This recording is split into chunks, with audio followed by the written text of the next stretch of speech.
مفہوم حدیث ہے کہ ایک دفعہ نا ایک شخص اللہ کے نبی کے پاس آیا۔ اس نے پوچھا یا رسول اللہ ایمان کیا ہے؟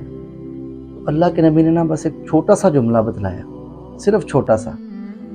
اللہ کے نبی نے فرمایا کہ جب تجھے نیکی پر خوشی اور بدی پر دکھ ہو تو یہی ایمان ہے۔ تو یاد رکھیں کہ اگر آپ کو نیکی کے وقت خوشی نہیں ہو رہی یا بدی کے وقت، برائی کے وقت جو ہے وہ آپ کو دکھ نہیں نہ ہو رہا، پھر آپ خود اندازہ لگا لیں کہ آپ کے اندر کس قدر جو ہے وہ ایمان باقی ہے۔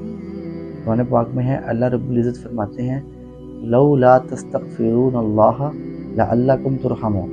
جس وقت حضرت صالح علیہ السلام نے اپنی قوم سے کہا نا کہ تم اللہ سے توبہ کیوں نہیں کرتے، اللہ سے جو ہے وہ معافی کیوں نہیں مانگتے تاکہ جو ہے وہ تمہارے اوپر رحم کیا جائے، تو یہ بات بھی اپنے پلے باندھ لیں، اللہ اس شخص کے اوپر کبھی بھی جو ہے وہ رحم نہیں فرماتے، اپنی رحمت نہیں کرتے کہ جو اللہ سے استغفار طلب نہیں کرتا، جو اللہ سے توبہ نہیں کرتا۔ تاکہ اللہ کے نبی صلی اللہ علیہ وسلم نے حضرت حذیفہ رضی اللہ عنہ سے فرمایا کہ میں دن میں 100 دفعہ جو ہے وہ اللہ تعالیٰ سے مغفرت طلب کرتا ہوں، استغفار کرتا ہوں، توبہ کرتا ہوں۔ یہ صرف اور صرف امت کو سکھلانے کے لیے تھا کہ کم از کم امت جو ہے وہ اللہ تعالیٰ سے معافی طلب کرتی رہے۔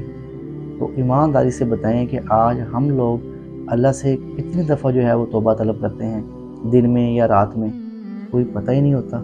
ہم دنیا میں اس قدر جو ہے وہ کھو گئے ہیں کہ ہمیں آخرت کی جو ہے وہ فکر ہی ختم ہو گئی ہے کہ جو ہمیشہ جو ہے وہ باقی رہ جانے والا گھر ہے نا، اس کی ہمیں کوئی فکر ہی نہیں رہی۔ ہم صرف اس دنیا کے 2 ٹکے کے گھر کے پیچھے لگے ہوئے ہیں کہ ہم نے 30 سال یا 40 سال جو ہے وہ کیسے گزارنے ہیں، حتیٰ کہ پتہ سب کو ہے کہ ہر ایک نے جو ہے اس دنیا سے رخصت ہونا ہے۔